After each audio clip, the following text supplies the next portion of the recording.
एक बार वॉइस वगैरह कंफर्म कर दो, फिर क्लास स्टार्ट करते हैं। आ रही है सर। आ रही है। हाँ जी। सो ये हमारी बिलिंग की फर्स्ट क्लास है, जिसके अंदर हम लोग जो है डिस्कस करने वाले हैं टाइप्स ऑफ ड्राइंग के बारे में, कि एक्चुअल में जो भी कंस्ट्रक्शन साइट्स होती है उस पे कितने टाइप्स की ड्राइंग्स जो है वो यूज़ की जाती हैं। तो थोड़ा सा अगर आपको ड्राइंग्स के बारे में आइडिया हो जाएगा तो आप जो है चीज़ों को बहुत आसानी से ड्राइंग्स को समझ सकते हो कि एक्चुअल में ड्राइंग्स जो है क्या होती है और कैसे उसको देखा जाता है। ठीक है। सो टाइप्स ऑफ ड्राइंग के अंदर सबसे पहली हमारी जो ड्राइंग्स आती हैं वो ड्राइंग्स होती हैं आर्किटेक्चरल ड्राइंग्स। ठीक है।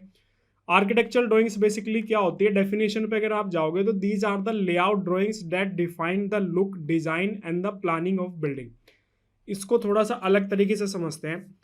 बेसिकली क्या होता है कि डिजिटल प्रिंट या डिजिटल लेआउट जो होता है, जो भी स्ट्रक्चर हम बनाना चाह रहे हैं उसका डिजिटल लेआउट जो होता है वो ड्राइंग्स होती हैं। ठीक है। तो आर्किटेक्चरल ड्राइंग्स हमारी जो है क्या डिफाइन करती हैं कि जो हम कोई भी स्ट्रक्चर जो बना रहे हैं बेसिकली वो किस तरीके से दिखेगी, उसकी जो प्लानिंग है वो किस तरीके से उसकी प्लानिंग की गई है, कोई भी जो स्पेस है उसको किस तरीके से अरेंज किया गया है, वो सारा का सारा हमारा आर्किटेक्चरल ड्राइंग्स के अंदर आता है। जैसे एग्जांपल के तौर पे मानते हैं कि मान लो कोई भी एक बिल्डिंग है जिसमें फ्लैट वाला सिस्टम है। ठीक है। सो उसमें फ्लैट में रूम का साइज क्या रहेगा, बेडरूम का साइज, जो हमारा ड्राइंग रूम है उसका साइज क्या रहेगा, किचन का साइज क्या रहेगा, बालकनी कहाँ पे रहेगी, कहाँ से हमारा एंट्रेंस रहेगा, कहाँ पे हमारा स्टेयरकेस रहेगा, लिफ्ट हमारी कहाँ पे रहेगी। तो ये सारी की सारी चीजें जो दिखाती है ये आर्किटेक्चरल ड्राइंग्स के अंदर हमें पता चलता है। इसके अंदर अगर आप देखोगे तो कुछ टाइप्स होते हैं इसके भी, जैसे साइट प्लान हो गया एक टाइप। इसके अलावा अगर आप देखोगे तो फ्लोर प्लान हो गया। इसके अलावा नेक्स्ट अगर आप जाओगे तो यहाँ पे सेक्शन होता है, और इसके अलावा यहाँ पे अगर आप देखोगे तो एलिवेशन होता है। इसको थोड़ा सा समझते हैं। साइट प्लान बेसिकली क्या करता है कि ओवरऑल जो हमारा प्रोजेक्ट है, जो ओवरऑल हमारे पास में बाउंड्री है या फिर हमारे पास में जो ओवरऑल प्रॉपर्टी है, उस प्रॉपर्टी को बेसिकली ये डिफाइन करता है कि मान लीजिए मेरे पास में ये एक पूरा प्लॉट है, इस तरीके से इसकी कुछ भी डायमेंशन हो सकती है। इस पूरे प्लॉट के अंदर कहाँ पे मेरी जो है रेजिडेंशियल बिल्डिंग रहेगी, कहाँ पे मेरी कमर्शियल बिल्डिंग रहेगी, कहाँ पे मेरा जो है प्ले ग्राउंड रहेगा, कहाँ पे मेरा स्कूल रहेगा, कहाँ पे हॉस्पिटल रहेगा। तो ये बेसिकली पूरी की पूरी जो प्रॉपर्टी का लेआउट हो गया उसको बेसिकली बोला जाता है साइट प्लान। ऐसे यहाँ पे आपको फ्लोर प्लान का एग्जांपल मिल रहा होगा। तो किसी पर्टिकुलर बिल्डिंग, मान लो ये एक पर्टिकुलर मेरी बिल्डिंग है, इस पर्टिकुलर बिल्डिंग पे ग्राउंड फ्लोर कैसा रहेगा, फर्स्ट फ्लोर कैसा रहेगा, सेकंड फ्लोर कैसा रहेगा, ये सारा हमें फ्लोर प्लान के थ्रू पता चलता है। इसके अलावा सेक्शन, सेक्शन क्या होता है कि मान लीजिए कोई भी बिल्डिंग है, ये कोई भी मैंने एक बिल्डिंग बनाई, यहाँ पे कोई भी मेरी एक बिल्डिंग स्ट्रक्चर है, और इस बिल्डिंग स्ट्रक्चर को किसी पर्टिकुलर पॉइंट से अगर मैं कट करके देख रहा हूँ तो वो सेक्शन होता है। जैसे मान लो ये एग्जाम्पल पेन है। ठीक है। इस पेन को अगर मैं बीच से कट कर देता हूँ और कट करने के बाद में मुझे जो दिखेगा वो इसका सेक्शन होगा, या मैं उसको ऐसे वर्टिकली कट कर देता हूँ तो वर्टिकली कट करने के बाद में मुझे ये पेन जो है कुछ इस तरीके से दिखाई देगा। अगर मैं इसको वर्टिकली कट करता हूँ तो ये इसका क्या हो गया, सेक्शन हो गया। इसके अलावा एलिवेशन, एलिवेशन क्या होता है, कंप्लीट व्यू होता है। जब आप किसी भी बिल्डिंग को, आप बिल्डिंग पे, मान लीजिए आपके सामने कोई बिल्डिंग है और बिल्डिंग के सामने खड़े होकर आप उसको देख रहे हो तो उसका एलिवेशन आपको दिखेगा। आप फ्रंट से देख रहे हो, बैक से देख रहे हो, लेफ्ट साइड से देख रहे हो, राइट साइड से देख रहे हो, या फिर किसी कॉर्नर से खड़े होकर देख रहे हो। मान लो आपकी ये बिल्डिंग है यहाँ पे और आप इस कॉर्नर से खड़े होकर इसको देख रहे हो तो एक अलग एलिवेशन आपको दिखाई देगा। फ्रंट से अगर आप यहाँ से देख रहे हो तो यहाँ से ये फ्रंट आपको दिखाई देगा। तो ये सब एलिवेशन का पार्ट होता है, इसको बेसिकली हम लोग जो है एलिवेशन बोलते हैं। इसके बाद आते हैं नेक्स्ट यहाँ पे डोर एंड विंडो शेड्यूल। किसी भी जो भी रेजिडेंशियल बिल्डिंग्स वगैरह बनती है उसके अंदर डोर भी होती है, विंडो भी होता है। तो ड्राइंग्स के अंदर जो है इसका एक अलग से शेड्यूल दिया जाता है। ठीक है। उस शेड्यूल के अंदर जो है डोर का साइज क्या रहेगा, विंडो का साइज क्या रहेगा, कितने टाइप्स के डोर्स रहेंगे, वो सब कुछ हमें डोर एंड विंडो शेड्यूल के अंदर पता चलता है। तो जो हमारी आर्किटेक्चरल ड्राइंग्स होती हैं उसके अंदर इतने टाइप्स की आपको जो है ड्राइंग्स देखने के लिए मिलेगी। साइट प्लान रहेगा, floor plan, section, elevation, door and window का शेड्यूल होता है। यहाँ पे अगर आप देखोगे तो मैंने एक इमेज यहाँ पे लगाई हुई है, ये इमेज जो है साइट प्लान की इमेज है। पूरा अगर आप देखोगे सो ये कंप्लीट जो आउटर बाउंड्री आपको दिख रही है पूरी की पूरी हमारी क्या है, ये पूरी की पूरी हमारी साइट है। और इस साइट पे अंदर की तरफ में क्या क्या चीजें रहेंगी वो सब हमारी अलग अलग स्ट्रक्चर को रिप्रेजेंट कर रहा है। यहाँ पे अलग टाइप की स्ट्रक्चर दिखेगी, यहाँ पे आपको अलग टाइप स्ट्रक्चर्स है, यहाँ पे अलग है, यहाँ पे अलग है। तो कंप्लीट जो आपका प्लॉट हो गया वो पूरा का पूरा प्लॉट आपका जो है एक साइट को रिप्रेजेंट करता है। इसके अलावा यहाँ पे अगर आप देखोगे तो ये मेरा फ्लोर प्लान है, ये मेरा क्या है यहाँ पे, ये मेरा फ्लोर प्लान है। इसके अंदर अगर आप देखोगे तो यहाँ पे बेडरूम है, ये एक अलग बेडरूम है आपका, यहाँ पे एक बेडरूम आपको दिख रहा होगा, ये आपको यहाँ पे बालकनी दिख रही होगी, यहाँ पे आपका जो है सिटिंग एरिया है, ये आपका डाइनिंग एरिया है, यहाँ पे किचन है, ये बाथरूम है, ये स्टोरेज है। तो ये कंप्लीट आपका फ्लोर प्लान हो गया। इसके बाद चलते हैं यहाँ पे नेक्स्ट, ये मेरी बिल्डिंग का जो है सेक्शन हो गया। सेक्शन बेसिकली यूज किया जाता है डिटेलिंग पर्पस के लिए। अभी मैं आपको और ड्राइंग दिखाऊंगा जिससे आपको समझ में आ जाएगा। तो ये बिल्डिंग को बीच में से कट किया गया है। कट करने के बाद हमें पता चल रहा है, यहाँ पे देखो ये स्टेयर केस वाला पार्ट है, यहाँ पे आपको ये किचन वाला पार्ट दिख रहा है, यहाँ से आपको इसके अंदर एंट्री दिख रही है, ये वाला जो पार्ट है आपको ये पार्किंग वाला दिख रहा है, ये आगे की तरफ निकला हुआ ये बालकनी वाला पार्ट है। तो इस तरीके से बिल्डिंग का सेक्शन होता है। और अगर आपको प्लान, सेक्शन, एलिवेशन, तीन चीज अगर आपको समझ में आ गई, आपको उसको समझने में कोई दिक्कत नहीं आती है, तो फिर आपको ड्राइंग्स पढ़ने से कोई नहीं रोक सकता। अब चलते हैं next, structural drawings. So basically structural drawings जो होती हैं वो हमारी जो भी हमारी स्ट्रक्चर होती है उसकी डिटेल हमें जो प्रोवाइड कराती है। मतलब स्ट्रक्चर के अंदर क्या होता है, हमारे कॉलम, बीम, स्लैब, फाउंडेशन, इसकी जो डिटेल हमें देखने के लिए मिलेगी वो हमारी स्ट्रक्चरल ड्राइंग्स के अंदर होती है। ठीक है, अब इसके अंदर हमारे कॉलम का लेआउट रहेगा। कॉलम का लेआउट बेसिकली हमारे कॉलम की पोजीशन बताता है। मान लीजिए ये मेरा कोई भी एक प्लॉट है, ठीक है, इस प्लॉट के अंदर एक कॉलम मेरा यहाँ पे, एक कॉलम मेरा यहाँ पे, एक कॉलम मेरा यहाँ पे, एक यहाँ पे है, एक यहाँ पे, एक यहाँ पे, एक यहाँ पे, इस तरीके से। सो इन कॉलम की कोई ना कोई पोजीशन होगी। सो ये पोजीशन हमारी जो बताता है वो हमारा कॉलम लेआउट बताता है। इसके बाद हमारा यहाँ पे नेक्स्ट होता है फाउंडेशन प्लान। आप देखो डिफरेंट डिफरेंट टाइप के फाउंडेशन होते हैं, डिफरेंट डिफरेंट टाइप के फाउंडेशन होते हैं। आइसोलेटेड फुटिंग होती है, कंबाइंड फुटिंग होती है, राफ्ट फाउंडेशन होता है, पाइल फाउंडेशन होता है। ये सारा का सारा भी हमें फाउंडेशन प्लान से पता चलता है कि जो भी स्ट्रक्चर हम बनाने वाले हैं उस इसमें किस टाइप का फाउंडेशन रहने वाला है। इसके अलावा नेक्स्ट देखोगे प्लिंथ बीम होता है। तो हमारा प्लिंथ लेवल पे एक बीम हम लोग डालते हैं और वो डिसाइड करता है उससे नीचे की स्ट्रक्चर हमारी फाउंडेशन के अंदर कंसिडर होती है, उससे ऊपर की जो हमारी स्ट्रक्चर होती है वो हमारी सुपर स्ट्रक्चर के अंदर कंसिडर होती है। सो वो प्लिंथ लेआउट से पता चलती है। फ्लोर बीम, जो हमारी फ्लोर की स्लैब होती है वो बेसिकली हमारी यहाँ पे फ्लोर बीम से हमें उसके बारे में पता चलता है। इसके अलावा रेनफोर्समेंट डिटेल, कॉलम के अंदर क्या सरिया रहेगा, बीम के अंदर क्या सरिया रहेगा, स्लैब के अंदर क्या रहेगा, फाउंडेशन के अंदर क्या रहेगा, सारे का सारा हमें रेनफोर्समेंट डिटेल के थ्रू ही पता चलता है। हर एक उसका शेड्यूल बना होता है, फाउंडेशन का अलग शेड्यूल होगा, कॉलम का अलग शेड्यूल होगा, बीम का अलग होगा, सबका अलग अलग शेड्यूल जो है वो बना होता है। तो हमें यहाँ पे स्ट्रक्चरल ड्राइंग से वो पता चलता है। इसके बाद यहाँ पे नेक्स्ट आता है इलेक्ट्रिकल ड्राइंग्स। देखो सिविल इंजीनियर को इलेक्ट्रिकल ड्राइंग्स की डिटेल नॉलेज होना कोई ज़रूरी नहीं है, मतलब हमारा काम नहीं है वो। हर साइट पे एक इलेक्ट्रिकल इंजीनियर होता है, लेकिन हमें बेसिक चीज़ें पता होनी चाहिए। बेसिक के अंदर अभी मैं आगे दिखाऊंगा एक ड्राइंग की बेसिक किस तरह का पता होना चाहिए। जैसे स्विच बोर्ड का लेआउट हमें पता होना चाहिए कि कोई भी स्विच बोर्ड है कहाँ पे आ रहा है, कहाँ पे हमारा पावर पॉइंट आ रहा है, कहाँ पे एमसीबी बॉक्स आ रहा है, कहाँ पे हमारा जो है फैन का पॉइंट आ रहा है, कहाँ पे टीवी यूनिट वगैरह का पॉइंट आ रहा है, उसका हमें बेसिक आइडिया होना चाहिए। क्योंकि साइट पे जब वर्क एग्जीक्यूट होता है, प्लास्टर वर्क कराने से पहले हम लोग उसमें कंडूटिंग कराते हैं, स्लैब कास्टिंग से पहले भी हम उसकी कंडूटिंग कराते हैं। तो हमें उसका एक बेसिक लेआउट पता होना चाहिए ताकि हमारा वर्क प्रॉपरली एग्जीक्यूट हो सके। लाइटिंग लेआउट के बारे में पता होना चाहिए। लोड डिस्ट्रीब्यूशन, लोड डिस्ट्रीब्यूशन के बारे में हमें जानकारी नहीं हो उसके लिए कोई कंपलसरी नहीं है, क्योंकि लोड डिस्ट्रीब्यूशन एक इलेक्ट्रिकल इंजीनियर का काम, मतलब सिविल इंजीनियर का काम नहीं है कि भाई बिल्डिंग के अंदर कितने केवीए की लाइट की जरूरत है, कहाँ पे 16 एम्पियर का स्विच लगेगा, कहाँ पे 32 एम्पियर लगेगा, कहाँ पे 6 एम्पियर वाला लगेगा, उसकी मतलब हमें कोई रिक्वायरमेंट नहीं है उसकी, उसको इलेक्ट्रिकल इंजीनियर जाने, उससे हमें कोई मतलब नहीं है। इसके अलावा नेक्स्ट यहाँ पे आता है प्लम्बिंग ड्राइंग, जो सिविल इंजीनियर्स के लिए कंपलसरी होता है। प्लम्बिंग के अंदर दो तरह की चीज़ें होती है, एक हमारी वाटर सप्लाई से जुड़ा हुआ नेटवर्क होता है, दूसरा हमारा जो एसेसरीज लगती हैं।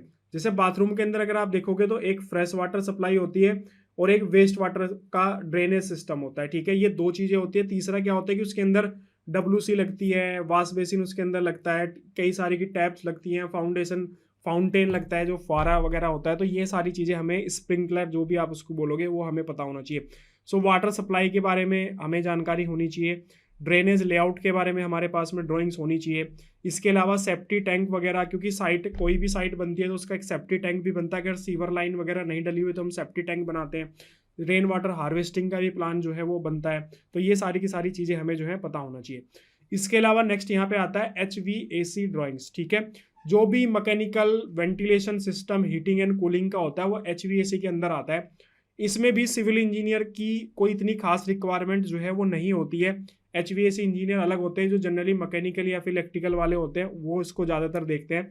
इसके अंदर आपको क्या मिलेगा, जो भी डक्ट वगैरह होते हैं उसका लेआउट मिलेगा, वेंटिलेशन प्लान आपको यहाँ पे देखने के लिए मिलेगा, एग्जॉस्ट लेआउट जो होता है वो आपको देखने के लिए मिलेगा, AC पाइप लेआउट वगैरह जो होगा वो आपको यहाँ पे देखने के लिए मिलेगा।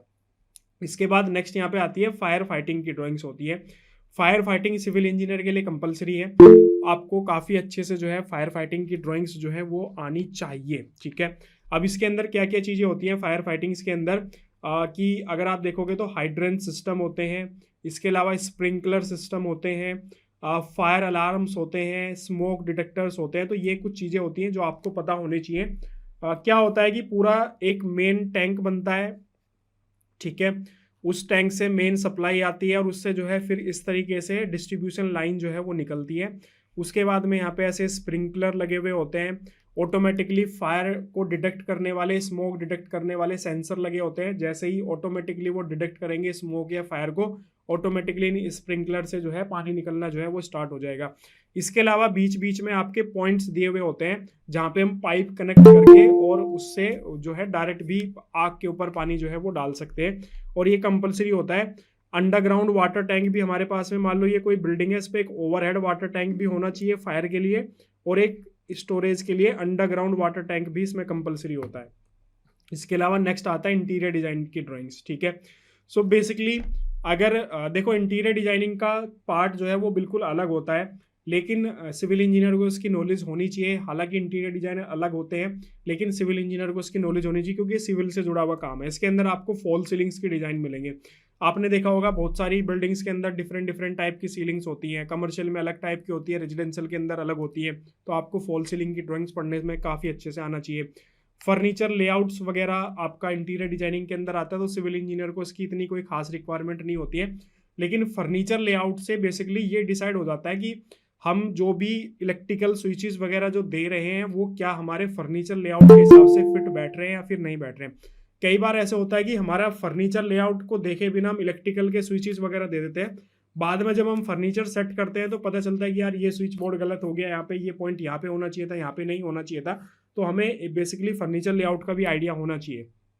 वार्डरोब कहाँ पे आ रही है इसका आइडिया होना चाहिए। मॉडुलर किचन्स जो होता है उसकी ड्राइंग्स आती हैं तो उसका थोड़ा बेसिक आइडिया मिल जाए, जिससे कि हम लोग जो है जो भी पॉइंट्स वगैरह वहाँ पे दे रहे हैं, चाहे इलेक्ट्रिकल के पॉइंट्स दे रहे हो चाहे प्लम्बिंग के पॉइंट्स दे रहे हो, तो उनका थोड़ा आइडिया जो है वो हमें यहाँ पे होना चाहिए।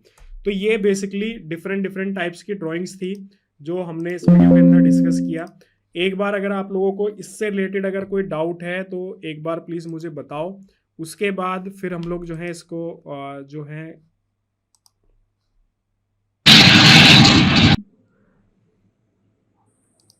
ड्राइंग ओपन कर लेता हूँ और अलग अलग टाइप की ड्राइंग्स आपको दिखाता हूँ, उससे थोड़ा आपको आइडिया लग जाएगा कि ड्राइंग्स का क्या कॉन्सेप्ट है। यहाँ पे देखो मैंने ना एक्चुअल में आपको जो है डोर एंड विंडो शेड्यूल की बात की थी। तो यहाँ पे देखो मैंने एक ड्राइंग ओपन किया है जिसके अंदर आपको डोर एंड विंडो का शेड्यूल दिखेगा। इसको थोड़ा सा एक बार मैं, ये ओपन नहीं हो रही है, हाँ ये हो गई ओपन। यहाँ पे देखो इस तरह की ड्राइंग होती है जो हमारी डोर एंड विंडो का शेड्यूल होता है। यहाँ पे देखो डिफरेंट डिफरेंट टाइप के डोर्स आपको दिख रहे होंगे। यहाँ पे अगर आप देखोगे तो यहाँ पे हमारा डी टाइप डी डोर है जिसका साइज दिया है 1000 बाई 2100। 1000 क्या दिया है, इसकी विड्थ दी है, और हाइट जो है इसकी यहाँ पे 2100 दी है। सेकंड यहाँ पे देखो D1 डोर है, ऐसे आपका यहाँ पे D2 डोर हो गया। इसके बाद इधर आओगे D3 डोर है। उसके बाद यहाँ पे विंडो स्टार्ट हो गया। यहाँ पे देखो विंडो है 1800 बाई 1050। सो 1800 इसकी विड्थ है और 1050 जो है इसकी हाइट है। और सिल लेवल जो यहाँ पे देखो दिया हुआ वो 1050 दिया, ये यहाँ पे सिल लेवल है इसका, और फ्लोर से 1050 यहाँ पे दिया हुआ है। इसके अलावा अगर आप नीचे की तरफ आओगे,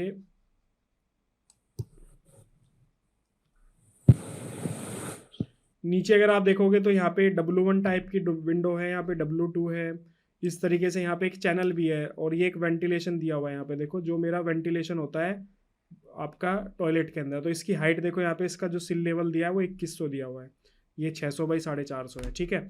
और इसमें जो ग्रिल लगेगी उसका भी यहाँ पे दिया हुआ है। देखो इसका ग्रिल का डिज़ाइन यहाँ पे दिया हुआ है, स्टैंडर्ड ग्रिल का साइज, जिसके अंदर यहाँ पे 8 mm स्क्वायर बार यूज होंगी, मतलब जो आयरन की बार होती है, ठीक है, 8 mm बाई 8 mm की, ठीक है, स्क्वायर बार यूज होंगी। और एफ फ्लैट यू जो होंगे बीच में, जो कि 25 mm उसकी विड्थ रहेगी, ऐसे 25 mm विड्थ रहेगी MS फ्लैट की, और इसकी जो थिकनेस रहेगी, ये वाली जो इसकी थिकनेस होगी, ये 5 mm थिकनेस रहेगी। तो इस तरीके से आपको ये शेड्यूल दिया जाता है। इसके अलावा इलेक्ट्रिकल ड्राइंग्स के बारे में मैंने आपको बताया। तो सिविल इंजीनियर को सिर्फ इसी ड्राइंग की जरूरत होती है इलेक्ट्रिकल ड्राइंग्स के लिए। अगर आप देखोगे तो इसके अंदर क्या क्या इन्फॉर्मेशन दी है। इसके अंदर आपको यहाँ पे देखो फैन की लोकेशन दी है कि मेरा फैन जो है वो किस किस लोकेशन पर रहेगा, क्योंकि जब हम स्लैब की कास्टिंग करते हैं तो सबसे पहले फैन बॉक्स ही फिक्स करते हैं। फैन बॉक्स से ही फिर हम जो है इलेक्ट्रिकल के जो कंडक्ट पाइप्स होते हैं वो डालते हैं। इसके अलावा अगर आप देखोगे तो यहाँ पे देखो ट्यूबलाइट का पॉइंट्स दिया हुआ है, यहाँ पे देखो ट्यूबलाइट दिया हुआ है। इसके अलावा यहाँ पे देखो ये एक पावर पॉइंट दिया हुआ है, यहाँ पे अगर आप देखोगे तो स्विच बोर्ड दिए हुए हैं, यहाँ पे अगर आप देखोगे तो ये स्विच बोर्ड वगैरह की लोकेशन दी हुई है, यहाँ पे देखो दिया हुआ है। इसके अलावा यहाँ पे देखोगे तो ये कॉरिडोर है जिसके अंदर ये कंसील्ड लाइट दी हुई है, कंसील्ड लाइट के पॉइंट है। ये कंसील्ड लाइट कहाँ से जलेगा उसकी इन्फॉर्मेशन यहाँ पे दिया हुआ है। देखो स्विच बोर्ड से इसको कंट्रोल किया जाएगा। ऐसे यहाँ पे देखो टॉयलेट के अंदर आओगे तो हर एक टॉयलेट के अंदर लाइट है, और सारे टॉयलेट का जो कंट्रोल पॉइंट है, इधर वाले टॉयलेट का सारा कंट्रोल पॉइंट यहाँ पे दिया है, और इस वाले जो सारे टॉयलेट है इनका कंट्रोल पॉइंट यहाँ पे दिया हुआ है। ठीक है, इसके अलावा एक ट्यूबलाइट दी है यहाँ पे, इस ट्यूबलाइट का जो कंट्रोल पॉइंट है वो भी यहाँ से दिया हुआ है। ऐसे आप नीचे की तरफ आओगे तो ये सारे कॉरिडोर्स। तो इस तरह की इलेक्ट्रिकल ड्राइंग्स की जो है रिक्वायरमेंट पड़ती है सिविल इंजीनियर को। इतना ही काफ़ी है हमारे लिए इलेक्ट्रिकल में, बाकी हमें कुछ देखने की ज़रूरत नहीं है। इसके अलावा मैंने आपको बताया था प्लिंथ बीम के बारे में। सो बेसिकली अगर तुम यहाँ पे आओगे तो देखो मेरा प्लिंथ बीम का लेआउट तुम्हें यहाँ पे दिख रहा होगा। ये यहाँ पे प्लिंथ बीम का लेआउट है, PB1, PB1, PB3 इस तरीके के प्लिंथ बीम जो है यहाँ पे दिए हैं। प्लिंथ बीम क्या करता है कि मान लो ये मेरी स्ट्रक्चर है यहाँ पे, ठीक है, ये मेरा यहाँ पे बीम है, नीचे मेरा कॉलम जाएगा और यहाँ पे मेरा ये फाउंडेशन पार्ट रहेगा। सो ये ना डिसाइड करता है, इससे ऊपर की जो स्ट्रक्चर होती है उसको सुपर स्ट्रक्चर बोलते हैं, और इससे नीचे की जो स्ट्रक्चर होती है उसको सब स्ट्रक्चर या फिर फाउंडेशन बेसिकली उसको बोला जाता है। तो इस तरीके से जो है ये काम करता है। ठीक है, नीचे आओगे तो ये सारा का सारा यहाँ पे प्लिंथ बीम लेआउट वगैरह में दिया हुआ है। इसके अलावा नेक्स्ट यहाँ पे एक और ड्राइंग है फ्लोर की, जो मैंने फ्लोर प्लान आपको बताया था। तो यहाँ पे देखो ये फ्लोर प्लान मैंने ओपन किया हुआ। अगर इस पर्टिकुलर फ्लोर प्लान को देखोगे, यहाँ पे देखो आपको रूम के साइजेस मिलेंगे। यहाँ पे ये रूम दिया हुआ है, यहाँ पे रूम दिया है, यहाँ पे डोर की लोकेशन दी है, यहाँ पे मेरी विंडो की लोकेशन दी है। अब देखो यहाँ पे लिखा हुआ है D। ठीक है, अब ये D जो मेरा डोर है इसका साइज क्या रहेगा वो मुझे यहाँ पे डोर एंड विंडो वाले शेड्यूल के अंदर पता चलेगा। तो यहाँ पे अगर आप आओगे तो यहाँ पे देखो लगा D, तो ये 1000 विड्थ है और 2100 इसकी हाइट है। तो मुझे यहाँ से पता चल जाएगा कि भाई ये जो डोर है इसकी जो विड्थ है वो 1000 है और इसकी जो हाइट है वो आपका 2100 है। ऐसे यहाँ पे देखो क्या लिखा हुआ है W। ठीक है, तो डोर एंड विंडो के अंदर आओगे, W विंडो को देखोगे कि W विंडो मेरी कहाँ पे है, तो यहाँ पे आपको पता चलेगा कि ये वाली देखो मेरी विंडो W 1800 इसकी विड्थ है और 1050 इसकी हाइट है। तो यहाँ से मुझे पता चल जाएगा कि भाई ये विंडो 1800 इसकी विड्थ है और यहाँ पे हाइट इसकी 1050 है। इसके अलावा ये यहाँ पे देखो अलमीरा वाला स्पेस दिया हुआ है, यहाँ पे जो है कुकिंग का स्पेस दिया गया है। तो ये एक ना कमर्शियल बिल्डिंग है, स्टाफ क्वार्टर टाइप की, गवर्नमेंट की। यहाँ पे देखो ये सारा टॉयलेट का पार्टीशंस दिया गया है, हर एक टॉयलेट का साइज यहाँ पे जो है वो मेंशन है। यहाँ पे हमारे ये wash basin, common wash basin यहाँ पे दिए गए हैं। तो इस तरीके से हमारा बीच वाला जो पार्ट है ये कोर्ट यार्ड है, मतलब बीच का पोर्शन ओपन है। तो ये बिल्डिंग ना कुछ इस तरीके से है, इस तरीके से है, चारों साइड पे कंस्ट्रक्शन है ऐसे जैसे हॉस्टल बिल्डिंग होती है ना, इस तरीके से चारों साइड पे कंस्ट्रक्शन हो रखा होता है और बीच वाला पोर्शन जो है वो ओपन होता है। कई बार आप लोगों ने इस तरह की बिल्डिंग स्कूल की भी देखी होगी। इस तरह की बिल्डिंग ज़्यादातर हॉस्टल्स में या फिर स्कूल्स में या फिर कोई स्टाफ क्वार्टर वगैरह बनते हैं, वहाँ पे आपको देखने के लिए मिलेगी। इसके अलावा अगर आप देखोगे तो यहाँ पे ये आपकी फ्लोर स्लैब की ड्राइंग है। अगर आप देखोगे तो यहाँ पे ना आपको दो तरह की इंफॉर्मेशन मिलेगी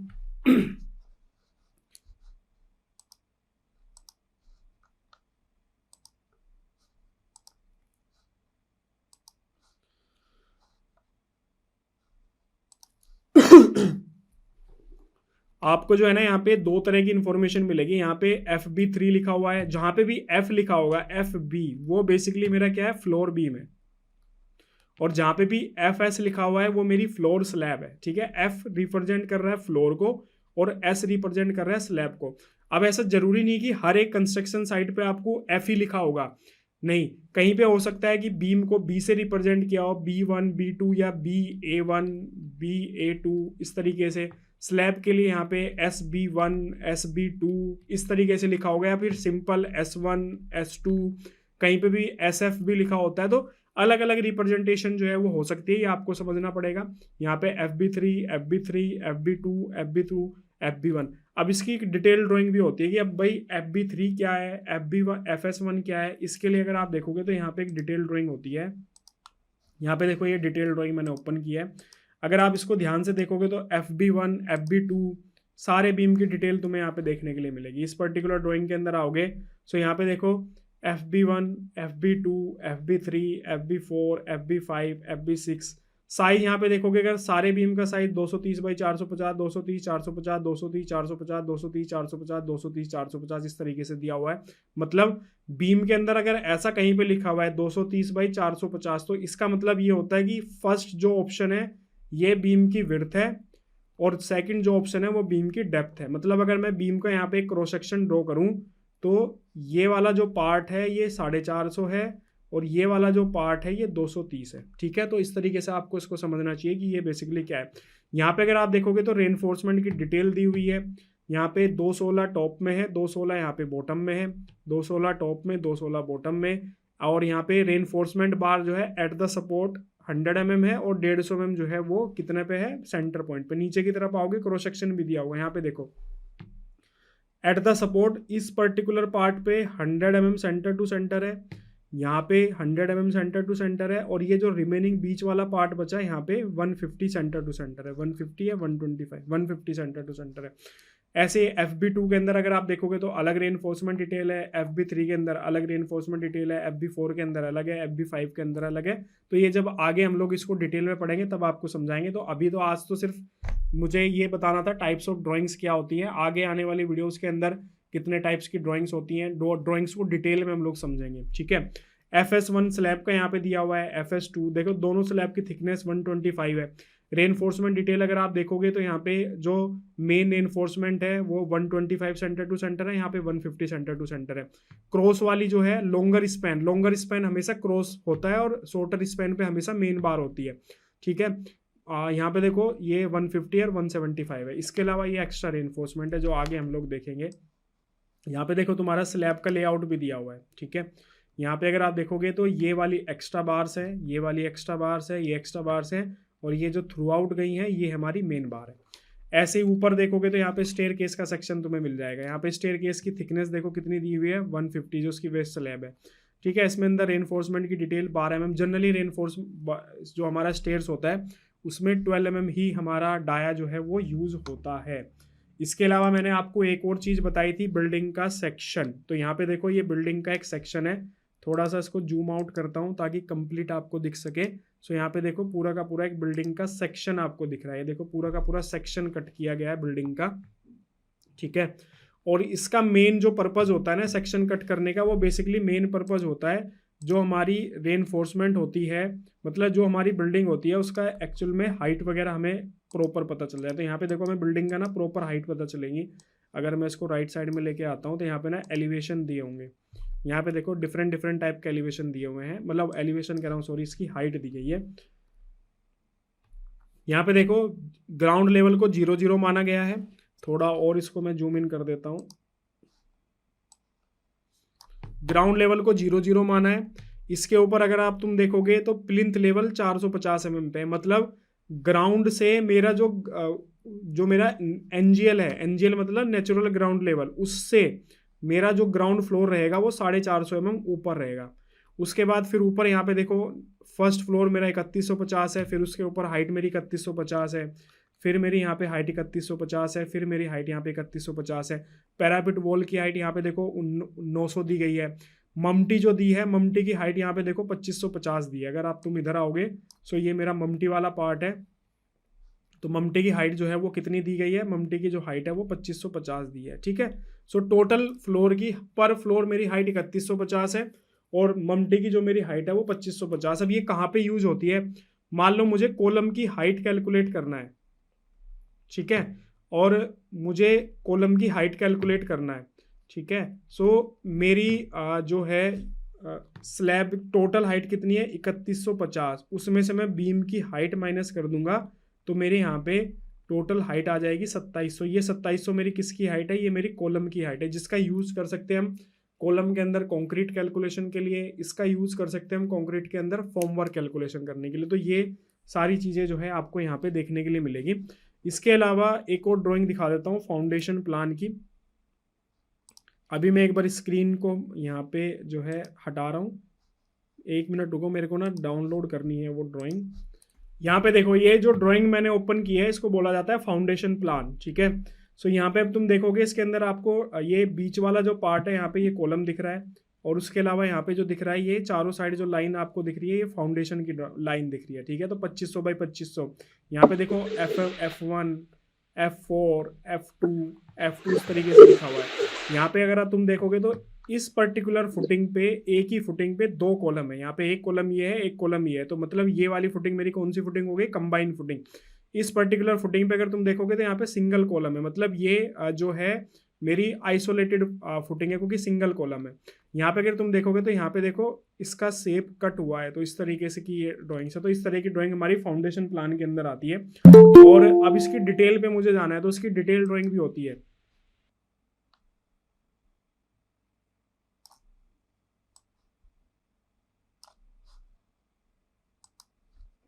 ये देखो, ये मेरी जो ड्राइंग है ना ओपन हो गई है, फाउंडेशन डिटेल की ड्राइंग है।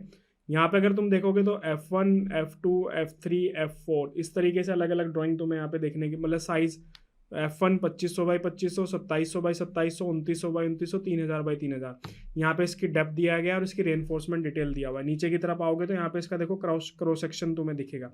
तो आने वाली वीडियो के अंदर इसका क्रॉस सेक्शन डिटेल में डिस्कस करेंगे। और नीचे की तरफ आओगे तो यहाँ पे देखो कॉलम की डिटेल दिया हुआ है, C1 C2 C3 C4 C5 इस तरीके से। Size 230 by 230, 230 by 230, 300 450, 300 450।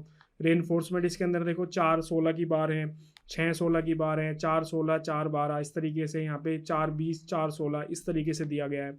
यहाँ पे स्टिरप्स की डिटेल दिया गया है, इसमें इस तरीके का स्ट्रप्स है, यहाँ पे इस तरीके से स्ट्रप्स है, ठीक है।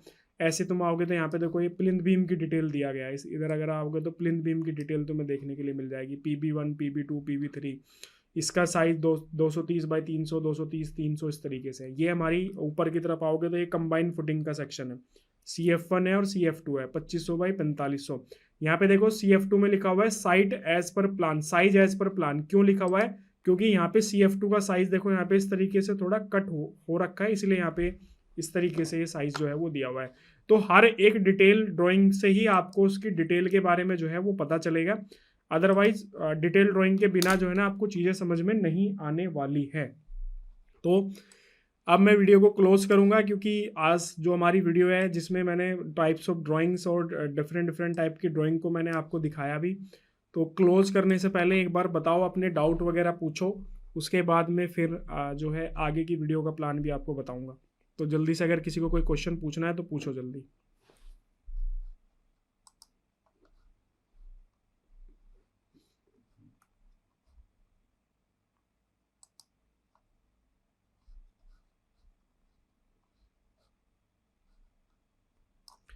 बोलो जल्दी, फिर वीडियो को क्लोज करते हैं।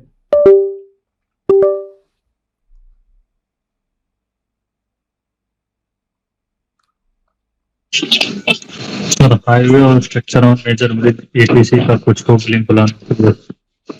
ये एक्चुअली ये जो है ना बिल्डिंग कंस्ट्रक्शन का कोर्स है टोटली, तो इसमें सारा बिल्डिंग से रिलेटेड डिस्कस होएगा। तो अगर आने वाले टाइम के अंदर अगर हाईवे स्ट्रक्चर का स्टार्ट हुआ तो फिर उसमें हाईवे और इन सब का स्टार्ट भी करेंगे। तो अभी तो इस पर्टिकुलर में तो आपको सारा बिल्डिंग का ही मिलेगा, क्योंकि ये सारा बिल्डिंग का ही कोर्स है। तो सर आपके ऐप में कोई कोर्स हो हाईवे का? हाईवे बिलिंग का कोर्स है, हाईवे डिजाइनिंग का भी कोर्स है एप्लीकेशन के अंदर, दोनों टाइप के कोर्स अवेलेबल है, ले सकते हो अगर आपको लेना है तो। सर एक तो लिया हुआ है हाईवे बिल्डिंग प्लानिंग BBS, लेकिन उसमें बिल्डिंग का ज्यादा है। नहीं, दोनों सेपरेट कोर्स है, हाईवे का अलग है, बिल्डिंग का अलग है। तो फिर चलिए सर, और भी कोई अपडेट आए तो अपडेट करिएगा सर इसमें। ठीक है, बिल्कुल बिल्कुल बिल्कुल, अपडेट तो होती रहती है, हमारे सारे कोर्सेज में कुछ ना कुछ अपडेट होती रहती है। जी सर, हाँ जी, ओके। हाँ जी। बाकी किसी और को कुछ पूछना हो तो बताओ, फिर वीडियो को क्लोज करें हम लोग।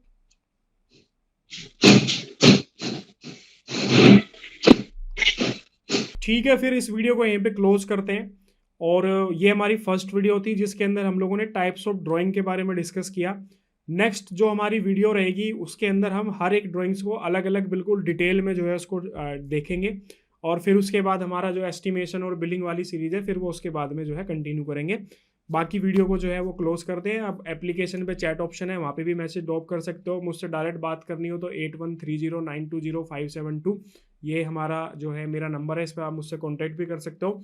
इसके अलावा हमारा यूट्यूब चैनल है सॉलिट्यूड एजुकेशन के नाम से, उसको भी सब्सक्राइब कर सकते हैं। तो वहाँ पे भी काफ़ी इन्फॉर्मेटिव वीडियो जो है मिलती रहती है टाइम टू टाइम पे। तो मिलते हैं फिर नेक्स्ट वीडियो के अंदर, और ये सीरीज जो है मतलब ये पर्टिकुलर वीडियो आज यहीं पे क्लोज करते हैं। Okay, thank you.